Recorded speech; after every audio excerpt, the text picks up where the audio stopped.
ओम शांति। 18 मई 2022 बाबा के महावाक्य। मीठे बच्चे, तुम सच्चे सच्चे आशिक बन मुझ एक माशिक को याद करो तो तुम्हारी आयु बढ़ जाएगी। योग और पढ़ाई से ही तुम ऊंच पद पा सकेंगे। प्रश्न: भारत को स्वर्ग बनाने के लिए बाप बच्चों से कौन सी मदद मांगते हैं? उत्तर: बच्चे, मुझे पवित्रता की मदद चाहिए। प्रतिज्ञा करो, हम काम विकार को लात मार पवित्र जरूर बनेंगे।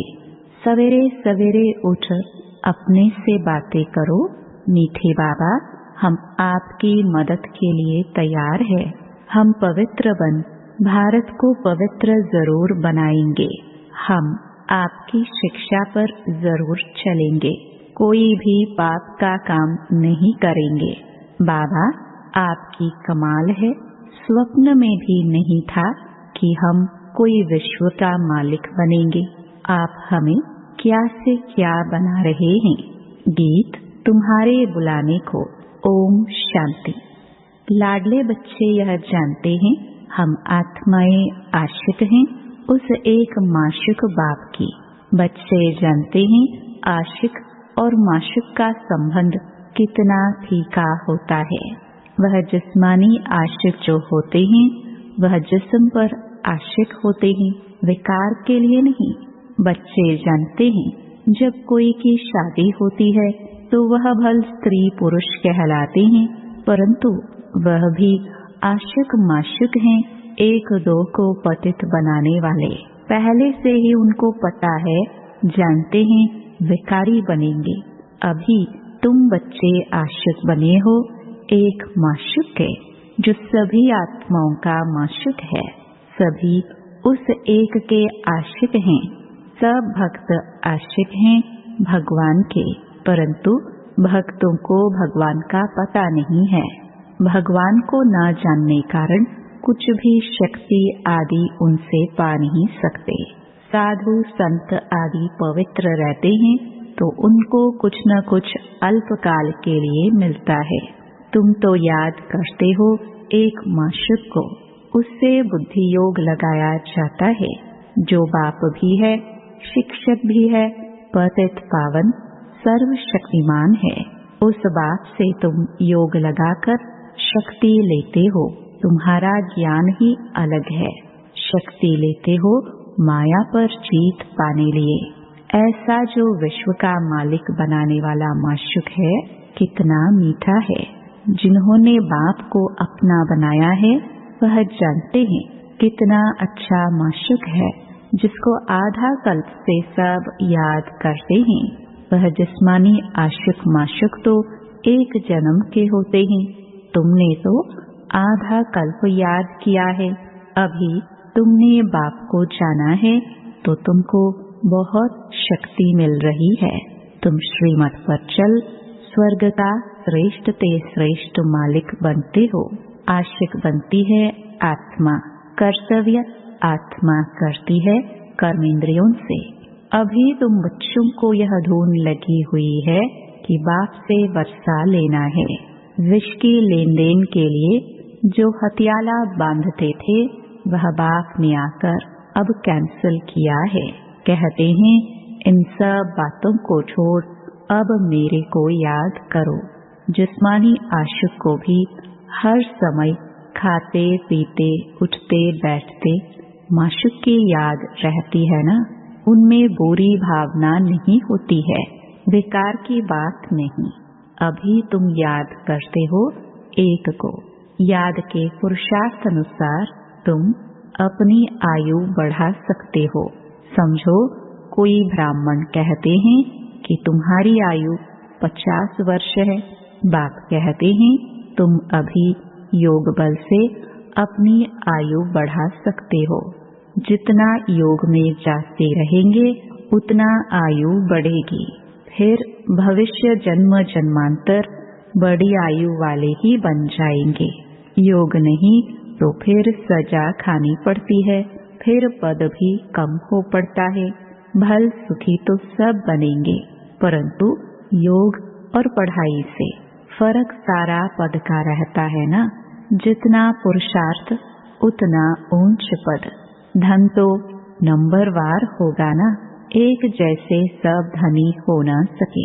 तो बाप समझाते हैं, बच्चे जितना हो सके मेरी मत पर चलो। आधा कल तुम आसुरी मत पर चलते हो, जिससे तुम्हारी आयु कमती होती गई है। भल कितना भी बड़ा आदमी हो, आज जन्म लिया कल मर गया। दान पुण्य करने से बड़े घर में जन्म मिलता है ना। अब बाप तुमको अविनाशी ज्ञान रत्नों का दान दे झोली भर रहे हैं। तुम कितने साहूकार बनते हो। यह अविनाशी ज्ञान रत्नों का दान कहो अथवा वर्षा कहो, बाप से मिल रहा है। तुम बाप से वर्षा लेते हो तो तुमको फिर औरों को रास्ता बताना है। भगवान के हम बच्चे हैं तो जरूर भगवान भगवती पद मिलना चाहिए। भारत में गाया जाता है गॉडेस लक्ष्मी, गॉड नारायण। नई दुनिया में गॉड गॉडेस ही राज्य करते हैं, क्योंकि गॉड द्वारा पद मिला हुआ है। परंतु बाप समझाते हैं, अगर उनको गॉड गॉडेस कहेंगे तो यथा राजा रानी तथा प्रजा को भी गॉड गॉडेस कहना पड़े। इसलिए देवी देवता कहा जाता है। तुम जानते हो हम भारत को स्वर्ग बना रहे हैं। परमपिता परमात्मा की श्रीमत द्वारा हम राजयोग सीखते हैं, फिर राज्य भाग्य पाएंगे। भारत ही स्वर्ग की स्थापना करते हैं तो जरूर नरक में आवे, तब तो नरक को स्वर्ग बनावे। जो कल्प पहले बने होंगे वही बनेंगे। सब एक रस तो नहीं होते हैं, नंबरवार पुरुषार्थ करते हैं। आजकल तो बच्चे हिम्मत कर पान का बीड़ा उठाते हैं। बाबा फलानी बच्ची को बहुत मार पड़ती है, हम उनको बचाने के लिए युगल बन जाते हैं। अच्छा, यह तो ठीक है, परंतु फिर ज्ञान की ताकत चाहिए, धारणा चाहिए। जितना वारिस और प्रजा बनाएंगे, कांटों को फूल बनाने की सेवा करेंगे, उतना ऊंच पद पाएंगे। कितनी मेहनत करनी पड़ती है। ऐसे बहुत विलायत में भी रहते हैं, कंपानियन हो रहते हैं, पवित्र रहते हैं, फिर सब मिल्कियत स्त्री को दे देते, वह तो चैरिटी में दे देते हैं। अभी तुम बच्चों को परमपिता परमात्मा माशुक मिला है, जो तुमको विश्व का मालिक बनाते हैं, तो उनकी कितनी याद रहनी चाहिए। ऐसे बाप को तो बहुत याद करना चाहिए।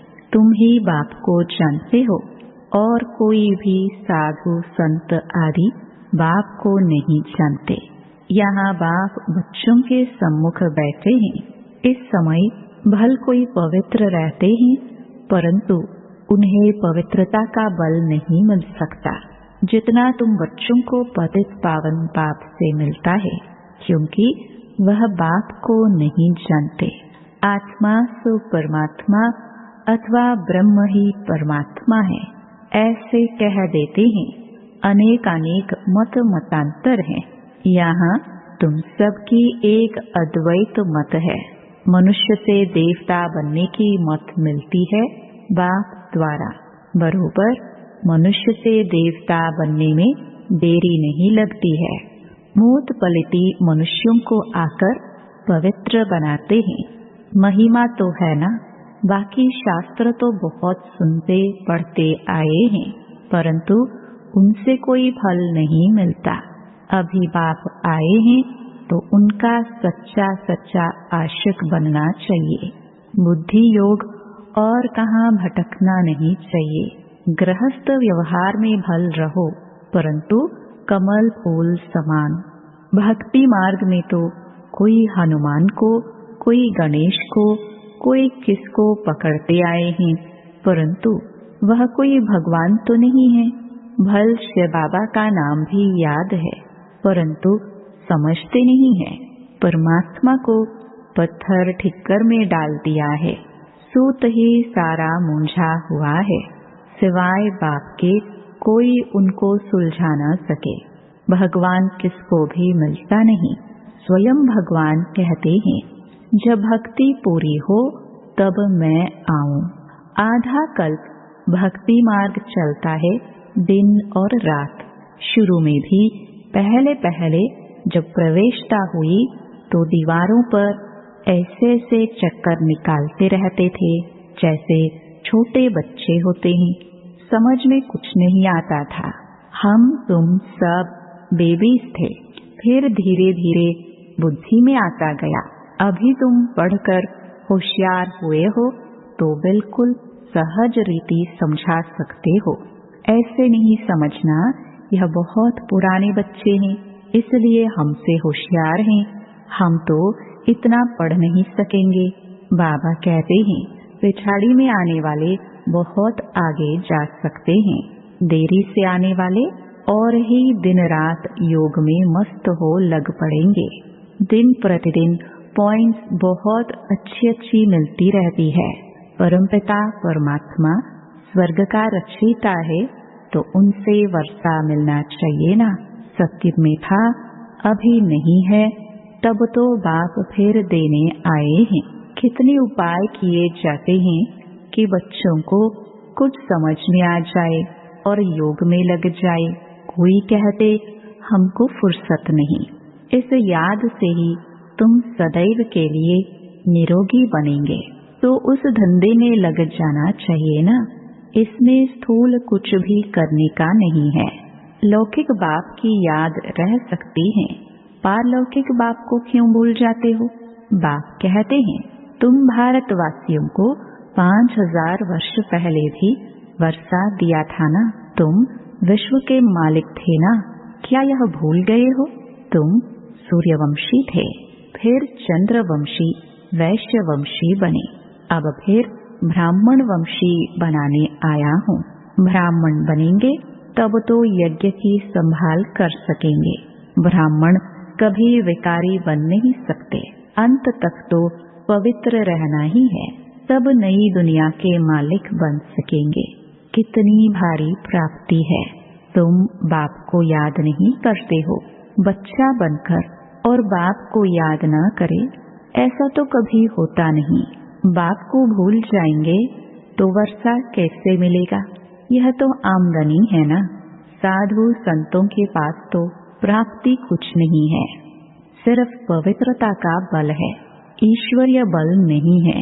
ईश्वर को जानते ही नहीं तो बल मिले कैसे। बल तुमको मिला है। बाप खुद कहते हैं, हम तुमको स्वर्ग का मालिक बनाने आए हैं। तुम थोड़े समय के लिए पवित्र नहीं रह सकते हो। क्रोध है सेकंड नंबर भूत, बड़े ते बड़ा भूत है काम का। सत्युग में भारत वाइसलेस था, कितना सुखी था। विशेष बना है तो अब भारत का क्या हाल हो गया है। बाप फिर भारत को वाइसलेस बनाने आए हैं, तो ऐसे बाप को याद करना तुम भूल जाते हो। माया फट से विक्रम करा देती है, बड़ी भारी मंजिल है। तुम ऐसे बाप की श्रीमत पर नहीं चलते हो, ऐसे बाप से प्यार नहीं है, कहते हैं, भूल जाते हैं। अच्छा, एक घड़ी आधी घड़ी कम से कम इतनी तो कोशिश करो जो अंत में बाप ही याद रहे। यह अंत काल है ना, अंत काल जो नारायण सिमरे। मैं नारायण बनता हूँ, तुम भी बनते हो ना। बाप कहते हैं, पूरे आशिक भी बनो ना। बाप तो दाता है। बाप को अपना बनाएंगे तो बाप राय अथवा मत देंगे, सौतेले को तो मत नहीं देंगे। बाप तो दाता है, तुमसे कुछ लेते हैं क्या। तुम जो कुछ भी करते हो अपने लिए। मैं तो विश्व का मालिक भी नहीं बनता हूँ। ऐसे कभी नहीं समझना है कि हम शिव बाबा को दान देते हैं। नहीं, शिव बाबा से वर्षा लेते हैं। मरने समय दान कराते हैं ना। करनी घोर को सब देते हैं। तुम्हारे पास है ही क्या। ठिक्कर ठोबर दान करते हो परमात्मा को। तुम्हारा यह सब खत्म हो जाना है। मरने से डरते तो नहीं हो ना? बाप कहते हैं इस छीछी दुनिया से मरना अच्छा है। 5000 वर्ष पहले भी मच्छरों सदृश सबको ले गए थे। मैं तुम्हारा कालों का काल बाप भी हूँ। तुमको आधा कल्प के लिए काल के पंजे से छुड़ाता हूँ। वहाँ तो आत्मा स्वतंत्र रहती है। जब शरीर पुराना हो तब छोड़कर नया ले लेती है। अभी भी समझते हैं बाबा पास जाना है तो सवेरे उठकर बाप से बातें करो। बाबा आपकी तो कमाल है, स्वप्न में भी नहीं था कि आप आकर हमको स्वर्ग का मालिक बनाएंगे। हम तो बिल्कुल घोर अंधेरे में थे। बाबा आपकी कमाल है, आपकी शिक्षा पर जरूर चलेंगे। कोई भी पाप का काम नहीं करेंगे। काम के भूत को पहले लात मारेंगे। पवित्रता की प्रतिज्ञा करो। बाबा मीठे बाबा, हम आपकी मदद के लिए हाजिर हैं। ऐसे ऐसे बातें करनी होती है जैसे बाबा पुरुषार्थ करते हैं, बच्चों को सुनाते हैं। बाबा हम अशरीरी आए थे, अभी याद पड़ा इस पुरानी दुनिया को भूलने का पुरुषार्थ करना है। शिव बाबा को इतने ढेर बच्चे हैं, ओना तो होगा ना। ब्रह्मा को भी ओना होगा ना। कितने ढेर बच्चे हैं, कितनी संभाल होती है। बच्चे बिल्कुल आराम से रहे। यहाँ तुम ईश्वरीय घर में हो ना, कोई संग दोष नहीं। बाप सम्मुख बैठा है, तुम ही से खाऊं बैठूं तुम जानते हो। शिव बाबा इसमें आकर बच्चा बच्चा कहते हैं मेरे लाडले बच्चे, प्रतिज्ञा करो कि विकार में कभी नहीं जाएंगे। पवित्रता की मुझे मदद करो तो भारत को पवित्र बनाएंगे। हिम्मते बच्चे, मदते बाप। याद नहीं आता है? कल्प कल्प हम यही धंधा करते हैं, भारत को स्वर्ग बनाते हैं। जो मेहनत करेंगे वही स्वर्ग के मालिक बनेंगे। कांग्रेसियों ने बापू को कितनी मदद की। अब देखो राज्य मिला, परंतु रामराज्य तो बना नहीं। दिन प्रतिदिन और ही तमो प्रधान होते जाते हैं। बाप आकर सुखधाम का मालिक बना रहे हैं। आधा कल्प तुम सुखी रहते हो। अच्छा मीठे मीठे सिखिलदे बच्चों प्रति माता पिता बाप दादा का याद प्यार और गुड मॉर्निंग। रूहानी बाप की रूहानी बच्चों को नमस्ते। धारणा के लिए मुख्य सार। पहला, सच्चा सच्चा आशिक बनना है। बुद्धि योग एक माशुक से लगाना है। बुद्धि इधर उधर ना भटके, इस पर अटेंशन देना है। दूसरा, प्राप्ति को सामने रखते हुए बाप को निरंतर याद करना है। पवित्र जरूर बनना है। भारत को स्वर्ग बनाने का धंधा करना है। वरदान, महावीर बन हर समस्या का समाधान करने वाले सदा निर्भय और विजयी भव। जो महावीर हैं वह कभी यह बहाना नहीं बना सकते कि सर्कमस्टेंस ऐसे थे, समस्या ऐसी थी, इसलिए हार हो गई। समस्या का काम है आना और महावीर का काम है समस्या का समाधान करना, न कि हार खाना। महावीर वह है जो सदा निर्भय होकर विजयी बने, छोटी मोटी बातों में कमजोर न हो। महावीर विजयी आत्माएं हर कदम में तन से मन से खुश रहते हैं। वे कभी उदास नहीं होते। उनके पास दुख की लहर स्वप्न में भी नहीं आ सकती। स्लोगन, सर्व के प्रति सदा कल्याण की भावना रहे, यही ज्ञानी योगी आत्मा के लक्षण हैं। ओम शांति।